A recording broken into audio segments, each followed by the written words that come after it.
Hello and welcome back to the United Journal YouTube channel. I'm Joe, and as always in today's podcast, I'm joined by Rohit-Matt as we discuss the 2-1 win against Brighton, the Granada Preview coming up on Thursday, and much more. Please, if you like our videos, hit that subscribe button and turn the bell on so you don't miss anything. Let's get into it. Hello and welcome back to the Talking Manchester United podcast. I'm Joe, and as always, I'm joined by Rohit-Matt. How you guys doing? Great, thanks. I'm sure we're all in much better spirits after the comeback Kings prevailed again last night. We came back from a goal down to beat Brighton 2-1. We're now 4 points clear of Leicester in second place. And we have top four all but secured with going 9 points clear of Chelsea. And I just wanted to get your guys' general thoughts on the game first. And Rod, I'll come to you here. It looked a bit shaky in the first half, but clearly some harsh words were exchanged in that dressing room at halftime. What did you make of that second half performance, especially in the fight and desire we showed to come back? The fighting spirit has been one of our hallmarks this season, right? And it's not just the Brighton game. Games against Southampton, for example, West Ham away, more often away than at home. United have found a way to dig deep and bring out those winning goals in them, right? So I think the first half required much to be desired. It was quite a bad game, I have to say, from United. I think in the preview, I did predict that was likely to happen because of the international break, kind of hangover with some players not in full touch with 2 weeks out, but those who had played, people like Paul Pogba, so on and so forth, Luke Shaw as well, probably still tired and recovering, right, from their international stints with their countries. So, not a good start, of course, for the first 45 minutes, but I think Ole Gunnar Solskjaer used the words fireworks in the dressing room, right, at halftime, and that's exactly what we need to see. And I think a good kick up the backside was what the players deserved. Came out, they were not clinical by any means, but much better. And ultimately, at the end of the day, we got to 3 points and 4 points clear of Leicester, and looking strong. I wouldn't say guaranteed, but looking strong for a top four finish. Yeah, that's one of the most important things at this club as well. The fighting spirit that we can come back from anything. It's one of the things we're most famous for. And one of the things I wanted to touch on here with you, Matt, first was the potential of using Mason Greenwood as a number 9 after he got the winning goal last night. Obviously, Edinson Cavani's future is up in the air at the minute. We don't know whether he's going to stay or whether he might even return to Boca Juniors in the summer. He played there at the academy. That's his natural position as centre forward. And when he was moved there last night, he got the winning goal. Is that something you maybe want to see next season going forward? Yeah, definitely. Especially if we aren't able to recruit everybody's favorite striker in the summer.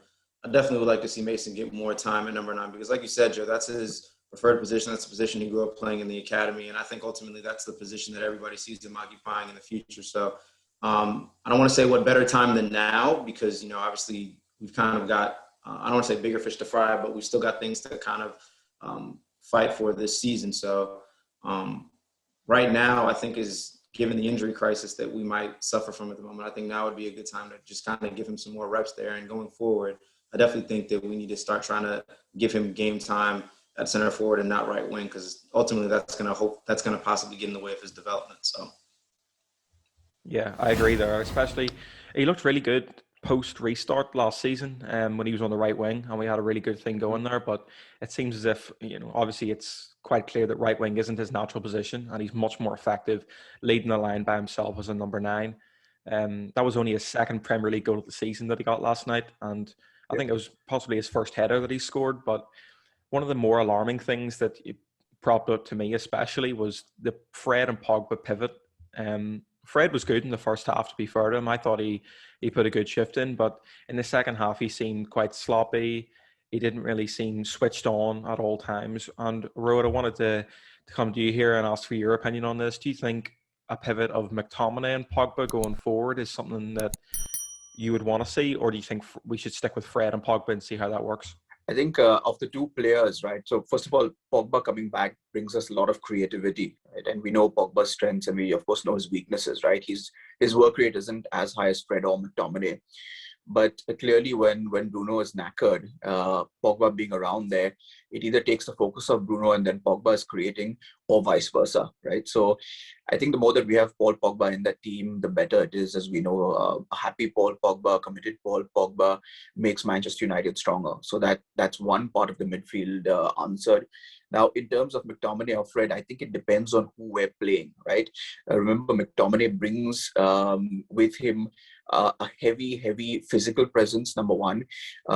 Number two is he brings a lot of goals now, much more than Fred does, right? And you've seen that in the recent games. The Leeds one also when was that now? December time, if I'm not mistaken. He was getting into much more advanced positions, right? Almost like a number 10 in many ways. So he's adding that, and I think the way going forward would probably be more of McTominay than Fred. But remember that Fred also, with his industry, with his tracking back, he brings also a lot to the team, right? And I think Fred, while his intent is always really good to release players quickly, his execution is extremely poor, and then we end up giving the ball away. So it depends on which game. But if I had to really choose one of them, then I would choose McTominay.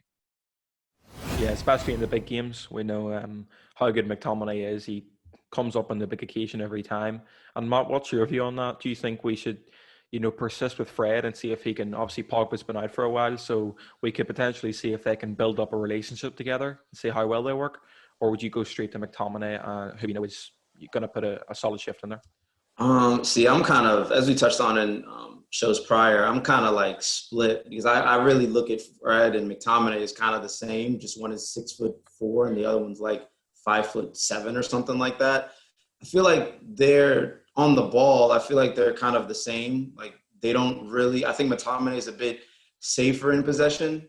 And whilst Fred, as Rohit mentioned, his execution sometimes lets him down, he does attempt to at least play the ball forward. And sometimes McTominay's biggest issue is that he loves a sideways pass. It's almost like watching a 6'4" Tom Cleverley. So I don't really know if I can say that I prefer one to the other, truthfully, because I know we mentioned, that McTominay tends to perform well in the big games, but Fred also tends to perform well in the big games too. So I can't even really use that as a measuring stick to rate one higher than the other.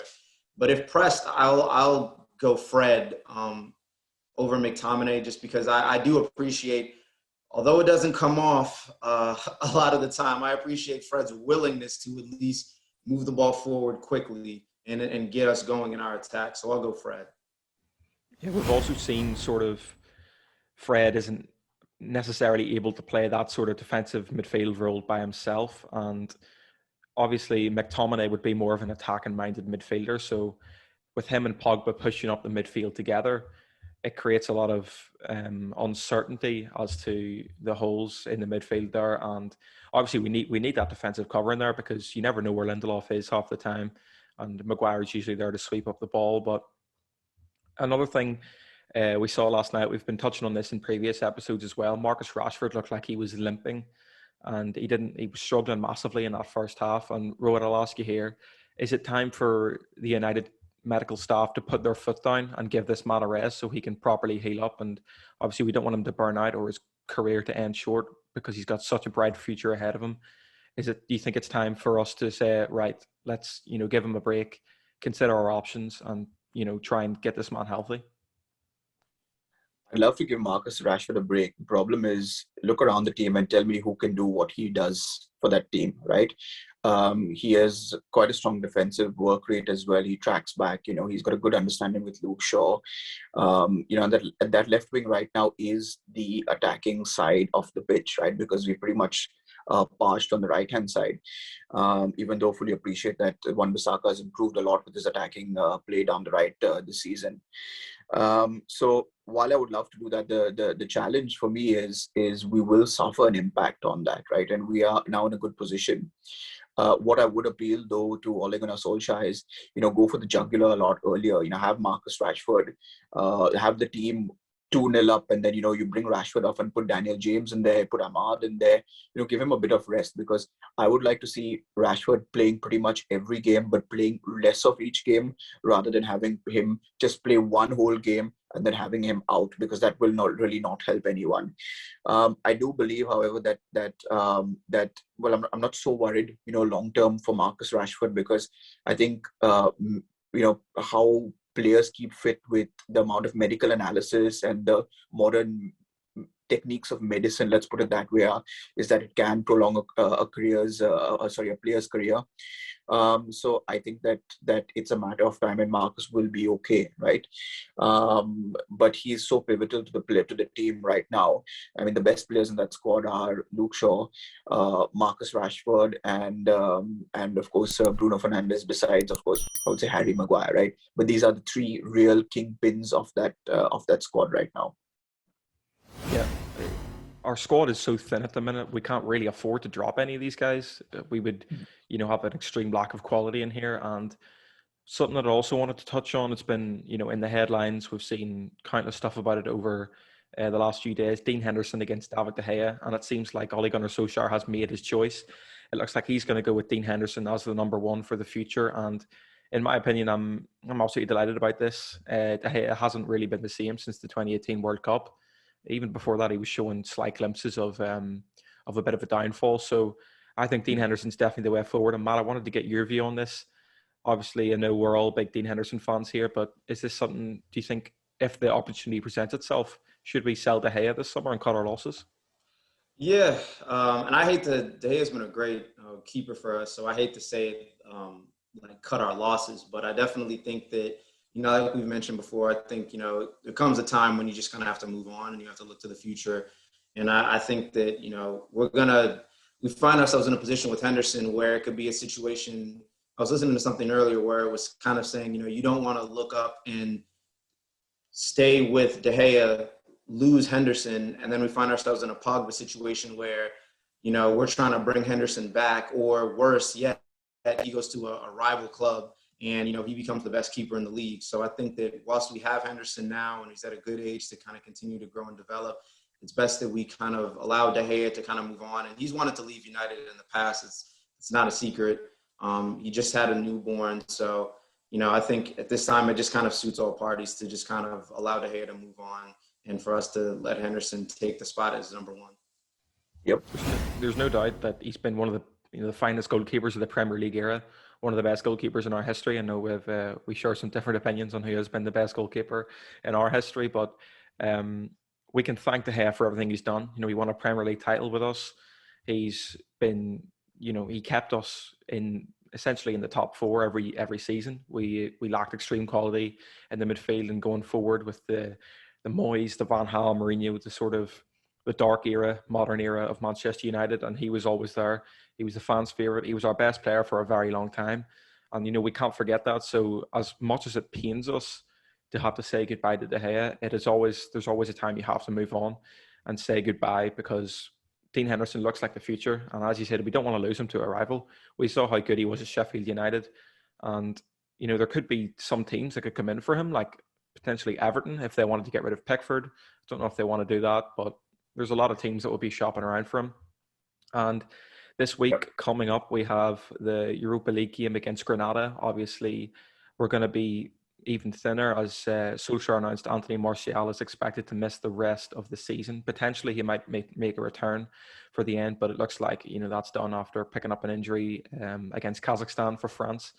And Ro, I wanted to get your views just sort of ahead of the game. Would you be, obviously Granada I don't think they're in the best form at the minute in La Liga. Are you confident going into this? We should be very confident going into this. If I'm not mistaken, however, coming up to Sunday, we have got the away game at Tottenham, right? So what I would do at this stage is not take Granada for granted, but at the same time not show them too much respect. Set up this game and probably go in with Tuanzebe and Maguire at the back, for example. Give Lindelof a rest. Obviously, start Dean Henderson, probably Brandon Williams at right back, and Tellez at left back. I would also then use, some of the more second string players up front, right? So use Dan James. I would give Amad Diallo a start, probably this one, and maybe use Cavani as the central forward this game, but then play Mason Greenwood against as the striker against Tottenham on the weekend, right? So I do feel confident, not too worried about this game, but as always, don't underestimate your opponents and don't give them too much respect at the same time. Exactly. We can't underestimate anyone because, in the Europa League, anyone can pull off a shock. We saw Sevilla do it last year and they went on to win the entire thing. And it's also a shame Exactly. Eric Bailly is tested positive for COVID. So this would be the perfect Yep. game for him to start as well. Even alongside Tuanzebe, I think that's something we'd love to see, to give Maguire a bit of rest before Tottenham. I know Maguire's come out and said that he doesn't need rest, this and that, but, he deserves a bit of rest. He was absolutely colossus against Brighton. He had a goal-saving block. He had some fantastic interceptions. And regardless what people want to say about that penalty decision, it wasn't a penalty. That was never a penalty. Yeah, VAR that's a got it spot Duncan on. Castle's agenda. That's all it is. That was not Exactly. a penalty for me. Mourinho driven. He hates Solskjaer, and that's all he wants to talk about. But Matt, I'll come to you here. If you had to go with a preferred starting 11, what would you choose? See, I would. I go back and forth in my head because I want to. Now let's just keep Henderson in net just to kind of keep with the continuity of the back four. I would love to give Brandon Williams a start, but I'm pretty certain that he's going to go Wan-Bissaka again.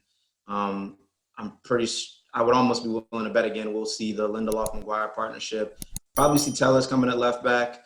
I would probably say I don't know why a part of me feels like we're going to see Fred and McTominay in midfield, Pogba to the left, because it looks like Rashford's carrying something, and I don't think it'll be 3 games in a week if he plays the game against Granada and then against Tottenham, and I'm be willing to bet the house we'll see him against Tottenham. So I would imagine it's going to be Pogba left, Bruno at 10, just because I can't see Donny getting a start at 10, although I'd love to see that too. And then I think we'll probably see Greenwood right and Cavani through the middle again. That would be what I expect Solskjaer to do. Yeah, Van de Beek is an interesting selection. I would actually like to see him get some game time because last night against Brighton, he didn't have a single touch on the ball, but he was instrumental in that goal. Like, not a single touch, so that's pretty impressive. And, against Leicester when he started as well, that dummy that set up the goal as well. So whenever he's been given a chance recently, despite not having, a biggest impact directly from him, he's making moves on the attacking front there. But that's going to wrap us up for today. Hopefully you guys enjoyed. If you want to find mine, Rowan and Matt's links to Twitter, they're in the description there. And we'll see you guys for another episode after the Granada game. Hey guys, hope you enjoyed today's video. Check these videos out too and make sure to drop a like and a comment. And don't forget to subscribe to our channel for more Man United exclusive videos. Tap on the bell icon so that you don't miss any videos. See you soon.